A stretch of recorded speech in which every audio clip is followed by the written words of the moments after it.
Hello everyone! For today's video, magluluto lang ako ng napakadali ng lutuing ginataang sitaw at malunggay. Mas matagal pa yung maghimay. So ayan, at dito sa gata, naglagay na ako ng bawang, sibuyas, at yung hiniwa-hiwa kong chicken breast na into cubes at naglagay din ako ng buong paminta.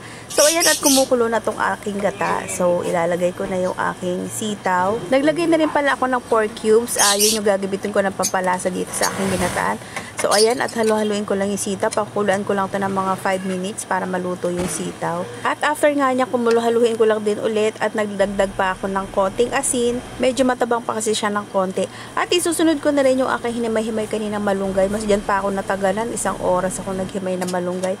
At haluin ko lang din ng dahan-dahan lang para hindi malambog yung malunggay at hindi pumait. At yan, habang naghihimay ako kanina ng malunggay, nakapag-live pa ako ng 1 oras. At inilagay ko na rin yung kakang gata o yung unang gata at yung aking hiniwa-hiwa kaninang siling green para medyo may konting anghang. So ito, luto na rin to eh. Hindi naman kailangan lutuin masyado malunggay. Haluin ko na lang din ng konti at nilagay ko na yung aking siling labuyo. Hindi ko lang din mahiwa yung siling labuyo kasi may bata nakakain, baka maanghangan sobra.